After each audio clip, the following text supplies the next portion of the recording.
Assalamualaikum warahmatullahi wabarakatuh. Bismillahirrahmanirrahim. Alhamdulillah. Allahumma sholli ala Muhammad wa ala ali Muhammad. Hari ini sudah memasuki hari kelima ikhtiar kita, latihan kita untuk menjemput fitrah diri kita. Ya teman-teman sekalian, materi kita untuk hari kelima ini adalah menemukan tujuan hidup kita. Ini menjadi hal penting dalam fase perjalanan kita. Namun sebelum kita latihan untuk mencapai tujuan kita, saya mengajak kita sekalian untuk memahami 3 pertanyaan ini.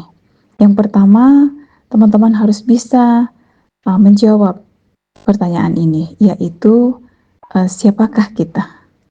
Kemudian yang kedua, saat ini kita berada di mana? Dan yang ketiga, mau kemana kita? Saat kita sudah bisa mampu menjawab ini, maka insya Allah kita akan dapat memerankan dengan baik tujuan hidup yang Allah berikan.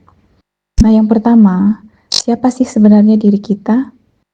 Ya, tentunya teman-teman semua paham bahwa kita hadir di dunia ini adalah atas kehendak Allah Subhanahu wa Ta'ala, sehingga kita adalah hamba Allah, ya, dengan segala kelebihan yang Allah berikan dan juga ada beberapa kekurangan mungkin. Nah, di sini kita tentunya memahami semua itu. Masing-masing kita pasti berbeda. Nah, sangat penting kita memahami dan mengenal diri kita, sehingga betul-betul pada saat kita sudah mengenal diri kita, kita akan tahu apa-apa yang harus kita kerjakan dengan diri kita. Kemudian yang kedua, di manakah kita saat ini? Ibarat perjalanan, kita saat ini sedang berada di rest area, ya. Singgah sebentar gitu ya. Yang pertama tujuannya bermacam-macam pada saat kita berada di rest area kan. Nah, ada yang untuk beristirahat sejenak, kemudian ada yang mungkin mengisi perut. Nah, ada juga yang mungkin beribadah, kemudian juga ada yang mungkin membuang hajat kah, dan lain-lain sebagainya. Nah, begitu juga dengan fase perjalanan kita. Kita saat ini berada di dunia yang sifatnya sementara. Dalam perjalanan ini, tentunya inilah fase di mana kita mempersiapkan diri kita dalam melaksanakan perjalanan selanjutnya.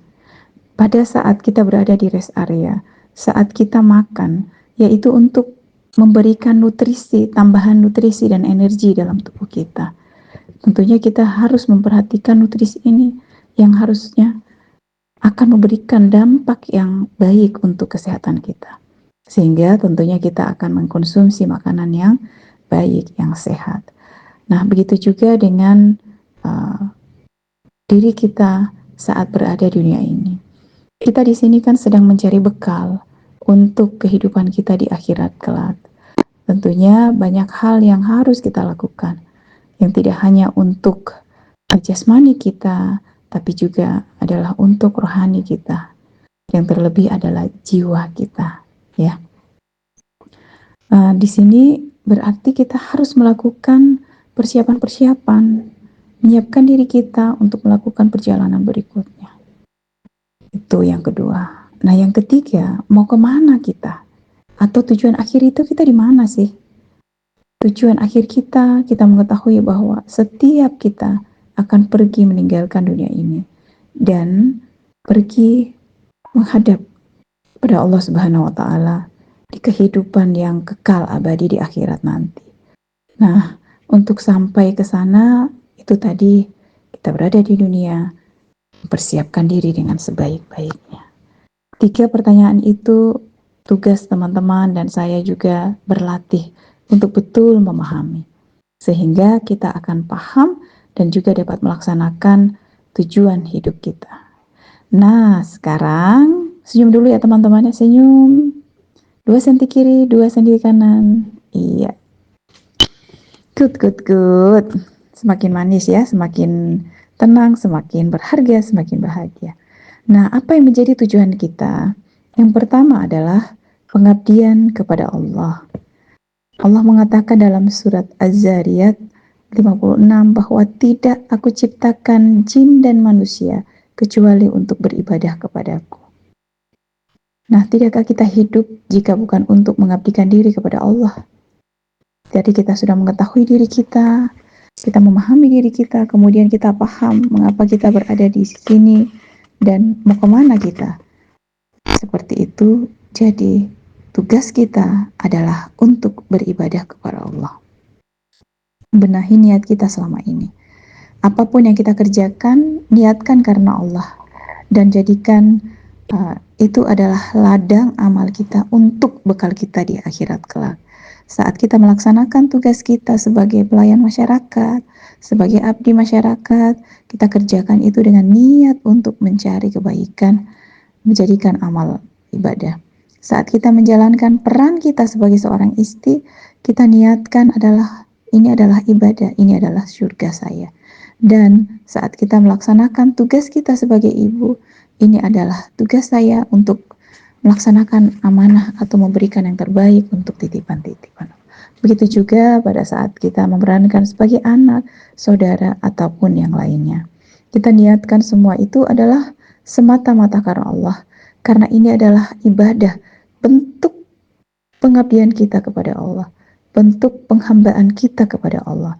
Selain tentunya dengan melaksanakan ibadah yang merupakan kewajiban kita, sholat 5 waktu, berpuasa di bulan Ramadan, membayar zakat, ya, berhaji bagi yang mampu. Seperti itu.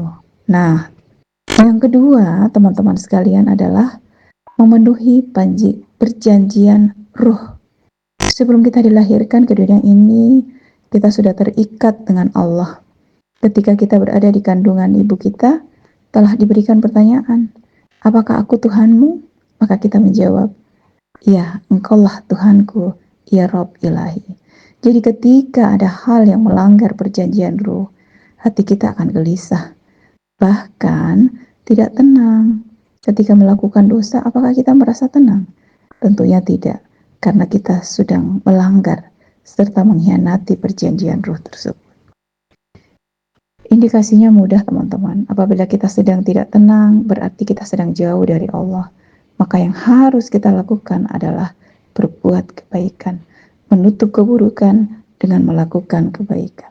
Kata Allah, tidak ada balasan untuk kebaikan selain kebaikan itu pula. Surat Ar-Rahman ayat 60.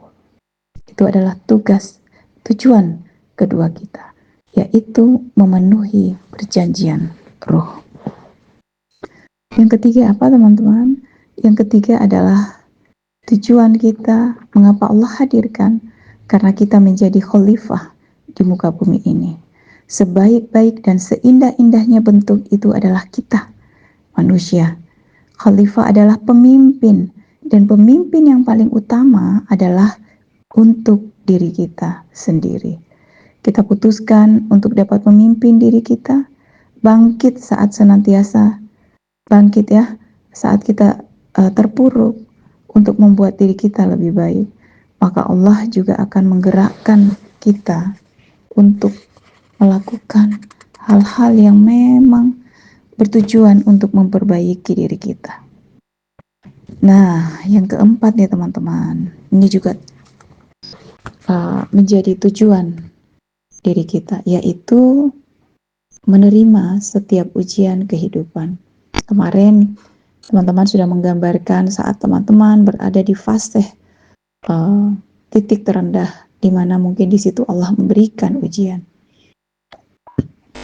Tidak dikatakan beriman seorang hamba jika tidak diuji. Maka pada saat Allah memberikan ujian, sebenarnya Allah sedang ingin melatih kita, menempa diri kita untuk menjadi hamba yang lebih baik lagi. Kita tetap berprasangka buruk, kita menerima apapun itu dengan kelapangan hati. Kita boleh sedih, kita boleh marah, kita boleh kecewa, tapi tentukan berapa lama kita berada di posisi tersebut. Jangan biarkan diri kita terus-menerus di sana, karena hidup harus terus berjalan demi untuk mencapai tujuan akhir kita. Nah, sekali lagi teman-teman, pada saat kita berada dalam kesulitan, tenanglah. Yang pertama, terimalah dulu bahwa ini adalah mau Allah, ini adalah takdir Allah.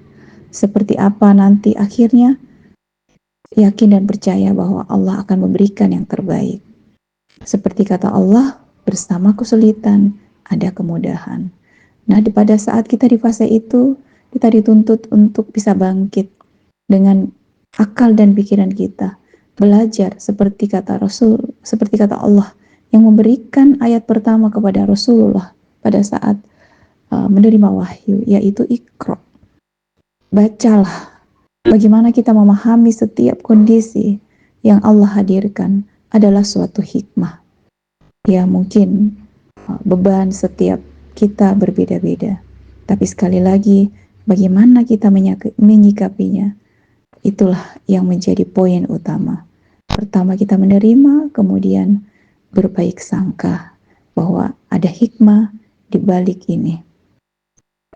Selanjutnya adalah bersyukur. Jadi setelah kita menerima, kita berbaik sangka, kita bersyukur dan sabar dengan apa yang Allah berikan. Semakin kita bersyukur, maka semakin banyak atau semakin Allah akan berikan nikmatnya. Karena kita hidup untuk meningkatkan diri, menaikkan derajat kita di hadapan Allah dengan menerima ujian, bertumbuh karena ujian.